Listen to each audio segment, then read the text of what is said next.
As you see today, one of the things we do here is different groups of people will come to visit Fair and meet with some of our members.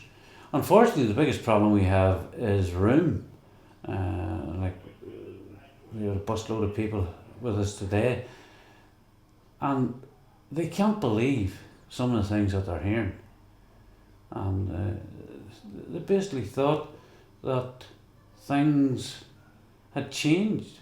Now, these people are from different parts of Northern Ireland, but this is what we do: tell the story of the innocent victims in South Armagh. We don't tell lies, we simply tell them the facts of what our people come through. I could do it further. The strength of their love helped the family pull through. They're married 54 years now, parents to Ron and Lloyd, now grown up, and grandparents to 14-year-old Melissa. And they intend to go back and challenge their own political representatives about why they're treating the innocent victims in South Armagh the way they are. Basically, the people are saying that we were butchered in this part of the country and nobody cares, especially our political representatives. They've hid behind bureaucracy, they've hid behind excuses, ifs, buts and maybes.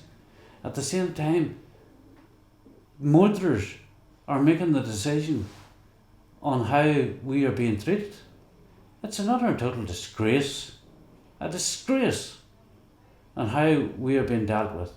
And these people actually, they want to hear about what happened. They want to know the facts about their history. They know themselves that they've been lied to, they've been told things that are completely misrepresentative of what actually did take place. Now, we have said, irrespective of how we are dealt with, that we will make sure that justice is done for the innocent victims, that the truth will be told, that we will make sure that people will not get away with demonising the people within the UDR, within the police, within the army, and the ordinary Protestant innocent victims, and indeed the innocent Catholics as well. We will not allow the IRA to demonise. And Jonathan Bell can sit with Martina Anderson and they can reach across to each other and smile. Like the other night on TV, I thought she was going to kiss him. Now, if she wants to kiss away at him. But don't ask us to kiss them. And maybe there will come a day where we feel we can sit down with them. Maybe. But it certainly will not happen the way we've been treated at the minute. And they have decided that they will bury us. I've already said in the past that they would bury Willie Fraser. Well, that may be, but it'll not be them that'll do it. But they will not bury justice. They will not bury the truth. They talk about the peace walls in Belfast, 22 while the conflict was going on. There's now 90. Now, if you take that and move that into South Armagh, how do you think we feel? Just imagine how we feel where we don't have walls in South Armagh. All we have is our front door. That's all we have to keep these people out. We certainly do not have the security forces to back it up, to give us the proper security that we need. Now, we will pay a price. I know we have already paid the price, but I know there is another price to be paid. And I know we're being demonised because Willie Fraser's seen as a troublemaker. The victims in Fair are seen as troublemakers. But you live what we lived. You come through what we come through. And then tell us that we can sit down with the Martina Andersons and the Martin McGuinnesses of this world.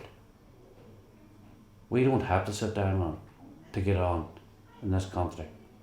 We can live our lives without sitting down and putting the arm around these people and sitting and laughing and smiling with them, or travelling around the world and whining and dining with them.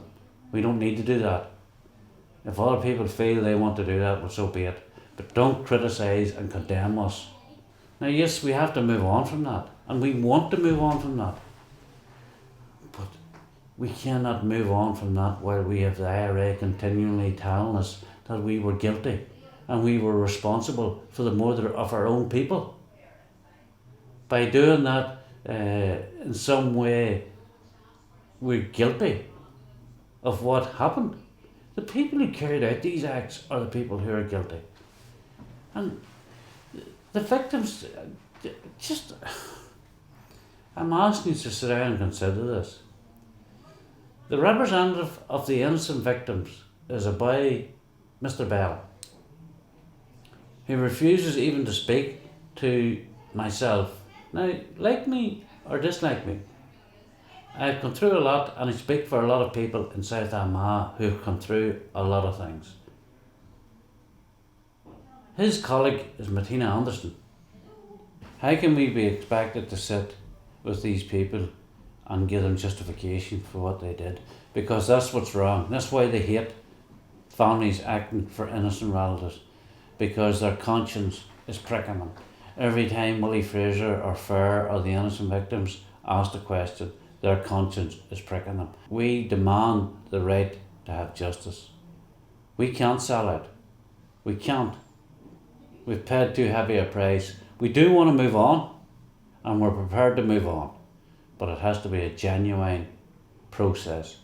It cannot be a for sale sign put up, because we're not for sale. We will not sell this country out, and we will not sell our dead out. And I'm sorry to have to tell you that, but we're not for sale.